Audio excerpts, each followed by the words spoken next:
am I? I'm a complicated person. No, my name is Algee Smith. I'm a singer. I'm a songwriter. I'm from Michigan, Saginaw, Michigan to be exact. I grew up in Atlanta, Georgia. I've been doing music since I was 9 years old. I've been acting since I was 15 years old. Right now I'm at the point to where I'm just focusing on both of my crafts and making them both make sense to the public eye. Good question. So yeah, my dad, I grew up in a household. My dad is a professional musician, so my dad plays almost every instrument. My mom has been into fashion since I was just a little kid. So my dad, more so being on the business side and knowing the business side more, has been able to give me a little more advice, I would say. And the only thing is, he would say I'm my only competition, beat myself every day. It's not about who's beside me, running the race beside me. It's about how much I did yesterday and how much more I'm doing today. So just a little bit of background. I didn't grow up with my biological father. I grew up with my stepdad, but that's my dad. But even that dynamic was a little hard for me at first to kind of put them two together, because I would wonder like why my pops wasn't around, or I would wonder, that's just, you want to know certain things about where you came from. But I can honestly say, having both of my parents in the house, that without that, I wouldn't have the mind that I have. I wouldn't have the process of thinking that I have. They instilled faith in me. My mom instilling faith, my dad instilling hard work, giving me music, also letting me know where I was wrong, not letting me just run the streets and be crazy, but letting me know you're going to have to get up out of here, you know what I'm saying, if you're doing all that. So it was a really strict thing, but they did it because they loved me. And that dynamic of having both parents was really key. And I think if there's a lot of unfortunate situations like we're talking about, where a lot of kids don't have that dynamic, so they may grow up missing something that's not their fault because Pops wasn't there. That's not his fault that he's missing that because his Pops didn't show him that. For me, I was very fortunate, and man, now that I'm thinking about it, that's a real blessing, man. That's a super blessing, because both of them were just pouring into me, instilling every day. Like, when I look back, it was a counterpart of them too. So it's very important that mom and dad is in the situation. I remember the times where there wasn't no food in the refrigerator, and we put money in the gas tank to go, take me to an audition that I got a no for, and then we got to ride back to the house. Like, just sacrifice. They understood sacrifice. Those are my biggest supporters, man. It's kind of crazy thinking. I'm just thinking about it all now, but it's just they did a lot of sacrificing for me, and I really appreciate it. Yeah. So at the end of 2015, I was still here in Atlanta. I just kept feeling something that it wasn't sitting right inside of me. I just needed more. I was doing a lot of music, but as far as like the acting side, I wasn't doing a lot. So I told my agents I wanted to go out to LA for about 30 days, book me a trip. I went out there with barely any money in my pocket, was struggling for Ubers, trying to get to auditions and all that. The homegirl let me sleep on her couch. Like, I'm walking her dog for her every day. Like, but it was a process that I can appreciate, because by the end of that 30 days, I ended up booking New Edition, the New Edition story, and that ended up leading to me not being able to leave LA ever since. So I've just been staying in LA for the past 3 years based on that leap of faith. The fact of me knowing that this is bigger than me is what keeps me going and keeps me not settling, to be honest. I know, and the fact that I know that I have more to offer, you know what I'm saying? Like, when people see me, they see me for the first time in a movie, and they never see me ever again in their, before in their life, but they're just seeing me that one time. So then in their mind, they're like, this is him. In my mind, I'm like, I'm a whole person that you don't know, you know what I'm saying? So that's what keeps me driven and keeps me going, to show everybody else that acting isn't everything that I do, you know what I'm saying? I'm a full artist, I'm an entertainer that is serious about my craft. So I would say, to be honest, it depends on who's judging the impact, because if you're talking about Disney, that's over millions of kids, you know what I'm saying? And when you inspire kids, that's impactful, you know what I'm saying? Rather than adults. Or inspiring anybody is great, but when you inspire the little ones, that goes way further. What I can say though, which was a blessing with the New Edition story, we inspired multiple generations. So we saw 4-year-old kids singing the songs and doing the dance moves. Then we saw teenagers, like millennials, I guess you would call it, doing it. And then the older people that actually grew up with New Edition, they appreciated it too. So for that was a big part of that movie for me, was being able to touch so many different generations on one of my first biggest roles.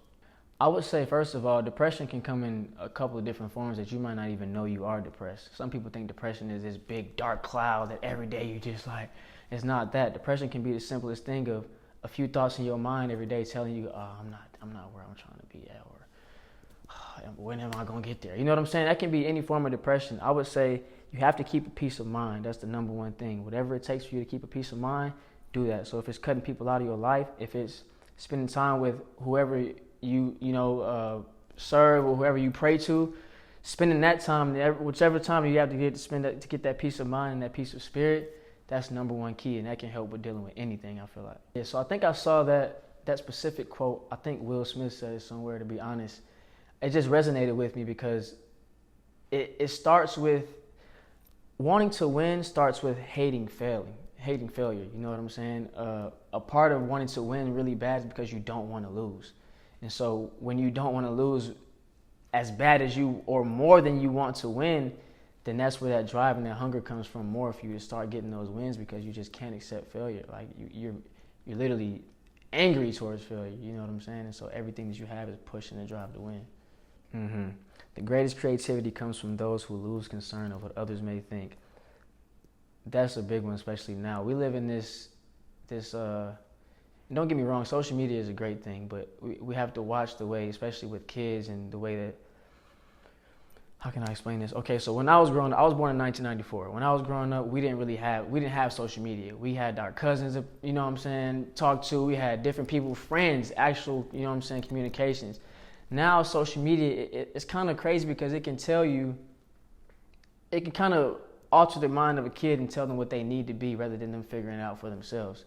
And so I feel like that quote, it resonates a lot today, because once you lose the thought of what everybody thinks about you, that's when you really start excelling in life. And a lot of kids that get that, it clicks for them. You know what I'm saying? As soon as the moment where they're like, I don't care what they think, they feel that inside of them, and it feels good. And for anybody, no matter what age you are, whenever time you lose that moment of not caring, just literally not caring, that's when the greatest creativity or the greatest breakthrough can happen in your life. For sure. The crazy thing is, there will always be two sides. There's a side which is faith, and you push with everything that keep that faith, and there's also a side where, quote unquote, reality tries to hit you. But I definitely had thoughts in my mind of like, man, what am I doing? Especially on the days where I couldn't even eat. I'm talking about I can't even get nothing to eat. I'm looking at my wallet, I have no bread. Like the homegirl's like, you want some soup? Like she says, you know what I'm saying? She's holding me down but feeding me at the same time. But it's just like those thoughts, of course, come, but there's such a greater level of drive, especially in the struggle. When you have faith in the struggle, that's the greatest place to have it, because you know you're not seeing anything, and you're really honestly believing and putting all your hope into something that you don't see. And so that's one of the greatest things. That takes a lot of mind power and a lot of discipline, for real. Yeah, that's a great one. That's a really great one. When I was first starting out acting, I got a lot of no's. I got almost 100 no's before I got one yes, to be all the way 100 with you. I think in those times, that time is where you really decide if this is what you want to do or not. Because it's like with anything else, like a basketball player. If you shoot 100 shots and you miss them, you're not going to stop. You're still on the team. You got to come back the next day and keep shooting. So it's the same thing. It's like you got to know how to take those no's, figure out, okay, why did I get the no? Sometimes you might not have even got the no because you messed up. It just may be your hair is different than they wanted to be, or you a little bit shorter than they wanted you to be. You just never know. So be encouraged always. Always know that you did a good job. If you study to show yourself approved. If you know you went in that room and killed it, know that. And be prepared for those no's, because they're going to come. That's what I can say. 5-year goals, I can give you a couple. So I'm trying to be married. No, I'm just playing. I ain't trying to get married. Actually, wait. I'll be saying I want to get married before 30. I'll be saying that, but I still got 6 years ago. I'm trying to do math in my head. My fault. But goals, I would say my main goals right now is just to capitalize as much as I can on making both my music and my acting make sense. My main goal for myself, one of my main goals for myself, is to be one of the first artists, not just entertainment, but one of the first artists to successfully have #1 songs on the charts and #1 movies in the box office at the same time, and do that for years and years and years. There's been a couple people that have done it, but they haven't done it to where I'm talking about doing it. Like Childish Gambino, Donald Glover is doing a great job of doing it right now.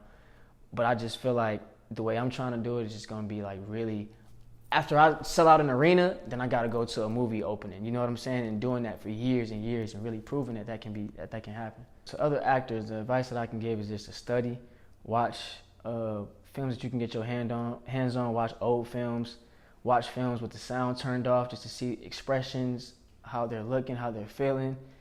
get to class, go study different, find out everything you can about your craft. Same thing for entrepreneurship. Study whatever you're trying to be and study your craft. There's going to be a lot of sacrifices you're going to have to make.